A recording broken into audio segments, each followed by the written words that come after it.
본문을 근거로 하여서 모닥불 신앙인이라는 제목으로 우리 말씀을 나눌까 합니다. 오늘 내용은 가늠하다 현장에서 잡힌 여인을 율법학자들과 바리새인들이 예수님 앞에 데려오는 이야기로 시작이 됩니다.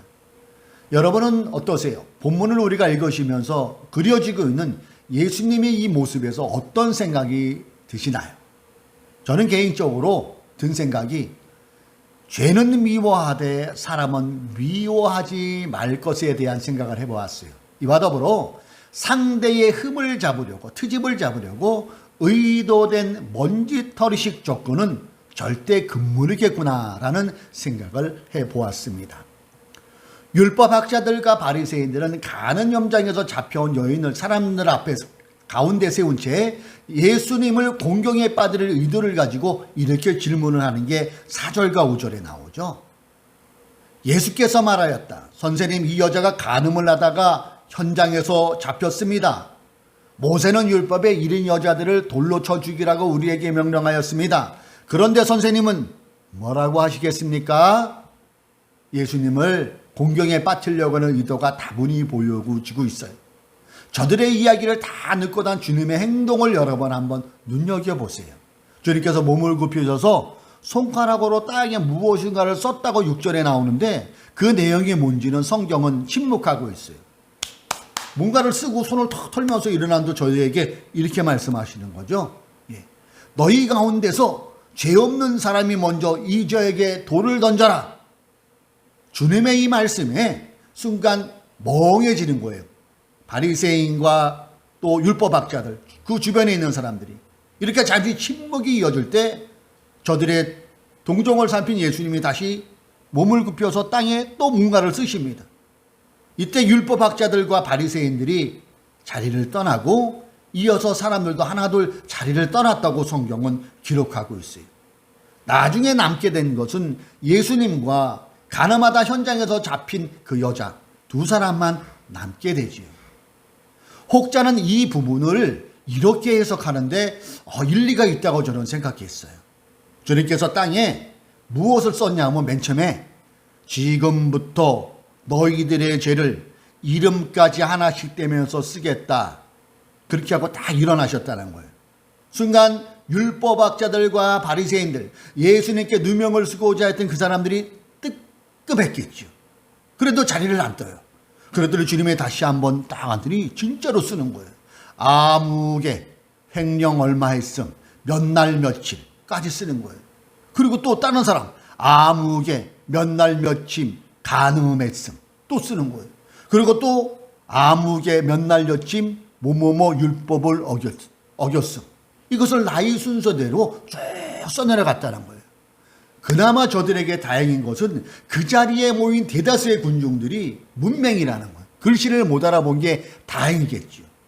도둑이 제발 저린다고 뜨끔한 율법학자들과 바리새인들이 소리를 치며 해산을 명령합니다. 아이, 상대하지 마. 저 예수라는 사람 정신병자 얼른 집에 가. 그러면서 본인들이 자리를 뜨게 되고 거기에 모여있던 군중들도 하나씩 자리를 떴다는 거죠. 어떻습니까, 여러분? 설득력이 있는 상황 아닐까요? 그렇게 사람들이 몰이 떠나고 예수님과 여자만 남게 돼요. 구절을 보세요. 이 말씀을 들은 사람들은 나이가 많은 이로부터 시작하여 하나하나 떠나가고 마침내 예수만 남았다. 그 여자는 그대로 서 있었다. 이러한 상황에서 예수님은 이 여자의 행실을 무조건 편들어 주지만은 않더라고요. 무조건 쉴드 쳐주지만은 않으세요. 그 내용이 11절이잖아요. 11절에 이렇게 나옵니다. 여자가 대답하였다. 주님, 한 사람도 없습니다. 예수께서 말씀하셨다. 나도 너를 정죄하지 않는다. 가서 이제부터 다시는 죄를 짓지 말아라. 자, 이것은 무조건 용서를 의미하기보다는 그 여자의 행실에 있어서 일종의 집행유예라고 보는 게 맞을 것입니다. 그리고 주님은 이 가련한 여인에게 기회를 부여해 주세요. 그래요? 죄는 미워하되 사람까지 미워하지 말라가 떠오르는 그런 장면 아닙니까? 그러면서 사람은 믿음의 대상이 아니라 다만 사랑의 대상이라는 말도 떠오르게 하는 그 단어가 11절에 전개되는 이야기인 것 같습니다. 나도 너를 정죄하지 않는다. 가서 이제부터 다시는 죄를 짓지 말아라.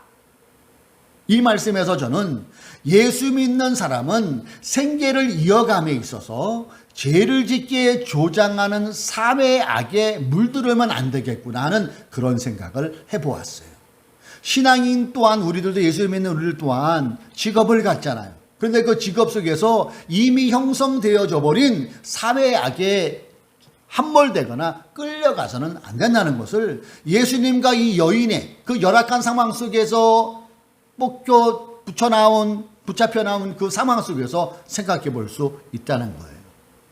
성매매하면 돈을 쉽게 벌 수 있어? 이것은 악마의 속삭임입니다. 다단계하면 쉽게 부자 될 수 있어? 이것은 만몬의 속삭임입니다. 사기치면 일 안 하고도 편히 먹고 살 수 있어? 탐욕의 속삭임입니다. 이러한 것들을 우리는 한마디로 사회악이라고 정의할 수가 있어요. 그리스도인들은 사회악과 친해지면 안 됩니다. 사회악을 방관해서도 안 됩니다.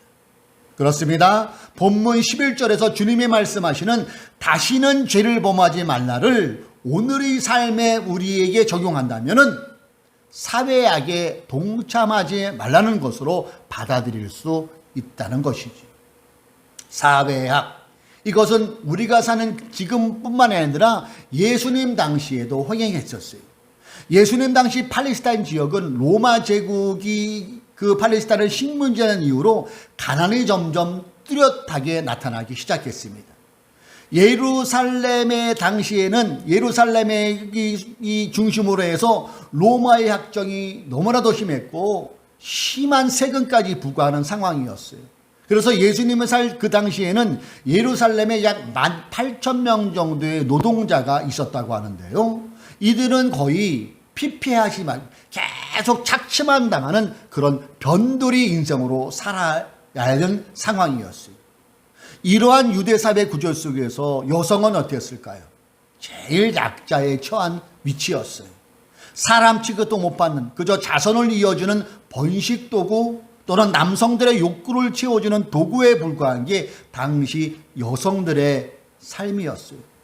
악의 구조가 너무나 팽배해서 먹고 살기 위해서는 몸까지 팔아야 되는 그런 상황까지 치닫는 게 그 당시에 정말로 힘든 여성들이 처한 현실이었다는 거예요.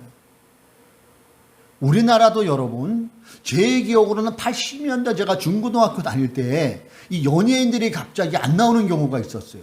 당시에 막 유행했던 게 썬데이 서울 주간경향, 우리 김종환 지사님 기억나시고 그런 잡지에서 그 연예인들, 특히 여성 연예인들에서 많이 다뤘는데 어떤 유명한 연예인이 잘 나가다가 이혼했다거나 아니면 숨겨진 자녀가 발견되면은 그 당시에는 은퇴가 다반사였어요.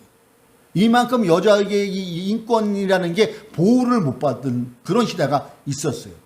하물며 예수님 시대에는 어떻게 했어요? 가부장제가 전통으로 자리 잡고 있는 시대에 본문에 나오는 이 여성의 행동은 사형 선고에 해당되는 사건이었고 이렇게 사회적 약자에게는 너무나도 가혹한 현실이 그 당시의 상황이었다는 거예요. 그리고 이런 여성을 포함해서 약자들에게 가해진 사회적 고립의 시작이 오늘 본문에 보면은 망신주기로 시작되었다는 것을 알 수 있어요. 그 내용이 3절에 보면 나오잖아요. 3절에 뭐라고 나오냐 하면은 율법학자들과 바리새파 사람들이 간음을 하다가 잡힌 여자를 끌고 와서 가운데 세워놓고 라는 말씀이 나와요. 가운데 세워놓고. 이것은 인격체로서의 수치, 수모, 부끄러움, 공포를 그 사람이 느꼈을 수밖에 없었다는 것이죠.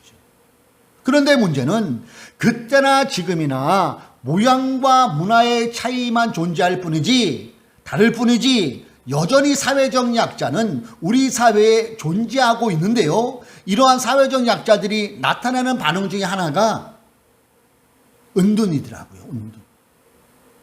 수직으로만 형성된 자본사회 구조에서 느껴지는 패배감, 열등감, 그러다 보니 자기 방에 들어가 나오지를 않는 청년들이 굉장히 많다고 하죠. 두문불출, 이런 사람들이 되게 많다는 거예요. 특히 청년층이. 한평 남짓한 방에서 컴퓨터로 이 사람들은 모든 것을 해결한대요. SNS에서만 자신의 존재를 드러내요. 밥도 한평 남짓한 그 방에서 숙식을 해결해요. 그러는 과정에서 그에게 다가오는 게 우울증이 생기고, 이게 잘못 표현되면 사회에 대한 반감으로 폭력성, 익명의 폭력성 댓글로 자기의 의사를 표현하게 돼요. 그러면서 사회 부적응자로 남게 되는 안타까운 일들이 오늘 소외된 그런 쪽에서 나타나고 있다는 거예요.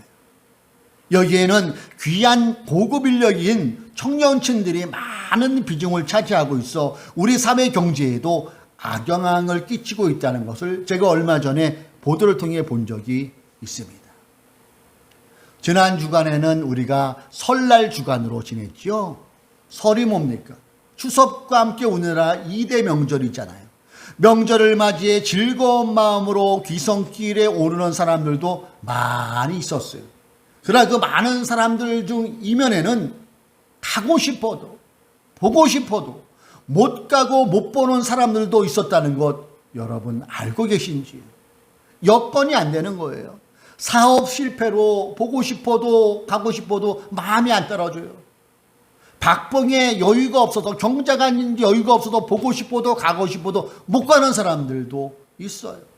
이혼 후유증으로 가정이 뿔뿔이 흩어짐으로 변변에 내세울 게 없으니까 집에서 쓴 소주 한 잔 들이면서 신세 한탄하는 사람들 우리 주변에 계시다는 거예요. 또는 직업의 특성상 가고 싶어도 못 가고 싶은, 가고 싶어도 보고 싶어도 못 가고 못 보는 사람들이 있다는 것이죠. 바로 이 시점에서 오늘 본문에서 보여주는 주님의 모습을 우리는 볼 수 있어야 돼요. 가늠하다 잡혀온 이 여인을 그 누구도 거두떠보기는커녕 혐오하고 사람 취급 안 하고 혐오하는 군직 속에서 그녀를 사람 그 자체로 대한 사람은 오직 예수님 뿐이셨어요.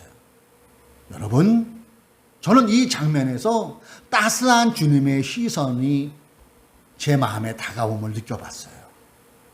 주님이 이 여인을 대하는 태도에서 든 생각이 또 하나 뭐냐면은, 그래, 예수 믿는 사람은 누가 뭐래도 이뤄야 하겠구나를 저는 느꼈어요. 유대 사회의 사람들에게 버려 소외된 여인에게 관심을 가져준 우리 주님처럼 하나님의 자녀들이라 하는 우리들 또한 이 시대를 같이 살아가는 사회적 약자, 소외된 사람들에게 귀를 기울이고 그들을 바라볼 수 있어야 돼요. 사람 그 자체로. 우리 예수님은 사회적 약자들에게는 지나칠 정도로 관심을 보여주셨어요. 그 대표적인 사례가 누가복음 7장에 나오는, 여러분 나인성 과부 이야기 아시나요? 나인성 과부 이야기. 과부인데 외아들이 죽었어요.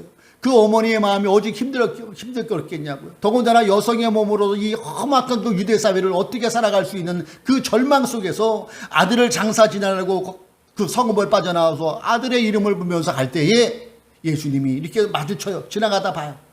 다른 사람들은 어쩌나 하고 그냥 안 됐냐면 지나가는데 예수님은 그렇지 않아요. 반응하십니다. 그 여인을 다가가가지고 그 장례행렬을 막아세워요. 그리고 여성에게 다가가 얘기하잖아요. 여자여 울지 마시오. 그리고 그 관에 손을 얹어서 그 죽었던 외아들을 살려내세요. 주님의 이러한 행동에서 그리스도인은, 예수님의 마음을 본받아야 될 우리 그리스도인은 병적일 정도로 사회적 약자에게 반응할 수 있어야 된다는 것을 주님은 그 사건을 통해서 또 말씀하고 계시다는 거예요. 누가 그랬다고요? 우리가 사랑하고 우리의 구세주를 믿는 그분이 그러셨대도요. 소외된 약자 곁에서 함께 아파하고 안타까워하셨던 주님의 마음이 우리에게도 그대로 전이 되어 주변을 돌아볼 수 있는, 사람을 사람 그 자체로 볼 수 있는 우리가 되었으면 참 좋겠습니다. 탄핵 정국으로 어수선한 대한민국에 새해가 밝은 지 이미 한 달이 지나가 버렸네요. 정치도 경제도 국제 정세도 희망은 없어 보여요. 들려오는 소식이 뉴스를 통하면은 다 그런 소식이에요. 특별히 종교계에서는 유난히도 우리 개신교, 우리가 속해 있는 개신교가 욕에 욕을 엄청 처먹고 있어요. 자칭 개신교계의 교계의 지도자라고 하는 목사들은 계속해서 여기저기에서 군중들을 집합시켜서 독서를 맺어보고 있어요. 그들이 하나님 얘기하는 것 같지만 알맹이가 빠진 혐오 발언만 해대고 있어요. 혼자 온갖 욕설의 협박에 이제는 강요까지 합니다. 성경에서 주님이 보여주셨던, 오늘 우리의 본문에서 보여주는 주님의 모습은 온데간데 없고 배려는 온데간데 없고 오직 자기 주장만 하는 그런 욕설만 해대고 있어요. 여러분, 저들이 소리치면 소리치는 만큼 우리 한국교회는 국민에게 외면을 받게 돼 있어요. 개신교가, 우리 한국교회가 소수 종교로 전락할 가능성이 농후하대도요, 교인 수는 점점 줄어들 테고 도매급으로 이미 넘어가 있는 애꿎은 우리 교회를 포함한 모든 일반 교회들이 재정난에 더욱 시달리게 될 수 있어요. 부동산이라도 소유하고 있는 교회는 그래도 팔아서 버틴다지만 대다수의 상가 교회들 희망이 없어요. 이게 다 혐오 발언, 군중 성동을 일삼는 저분들 덕분이라고 제가 말한다면 지나친 표현일까요? 그런데 그게 지금 수치로 나타나고 있잖아요. 분명히 알 것은 우리는 목사를 믿는 게 아니에요. 우리는 목사를 믿는 게 기독교가 아니에요. 우리는 예수를 믿는 사람들입니다. 인정하십니까? 그래요. 우리는 성경에 있는 예수 그리스도를 우리의 구세주로 믿는 사람들이 우리잖아요. 목사 믿지 말고 하나님 믿으시기 바랍니다. 예수 믿으시기 바랍니다. 오죽하면 일부 사람들이 우스갯소리겠지만 이제 목사들에게 전도해야 된다는 말이 왜 나오겠어요? 그분의 말씀이 기록된 성경을 바로 읽고 해석해서 그분이 행하시고 걸어간 그 길을 우리는 잘 따라가야 돼요. 이게 여러분 예수 잘 믿는 겁니다. 그리고 당신께서 이 땅에 계시면서 오늘 본문에서 보여주신, 그리고 나인성가부에서 보여주는 그 주님의 반응처럼 사람들에게 사람 자체로 관심을 가지고 우리 또한 각자의 일생에서 만나게 되는 소외된 이들에게 관심을 갖고 귀를 기울이는 것은 그리스도인으로서 반드시 필요한 자세입니다. 혼자 타는 나무는 금방 꺼진대지요.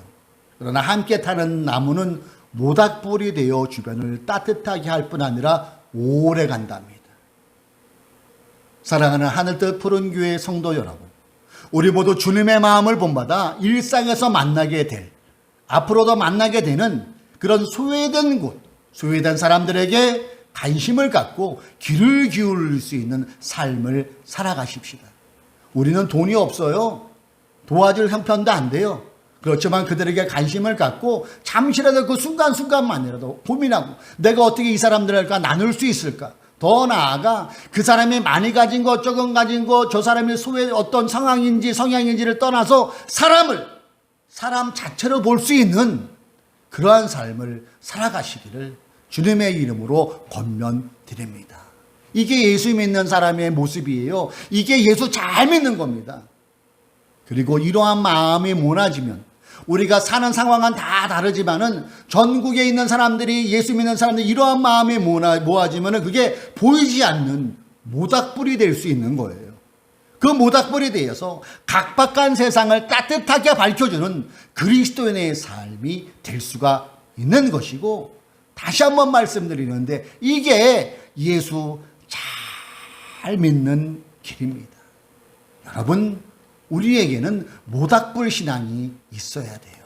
그래서 오늘 설교 제목이 모닥불 신앙이었습니다. 오늘 주님께서 말씀하신, 주님께서 보여주신 그 행동을 우리가 잘 받아서 예수 잘 믿는 우리 하늘뜻 푸른 교회 성도님 되시기를 다시 한번 주님의 이름으로 축원합니다. 기도하시겠습니다.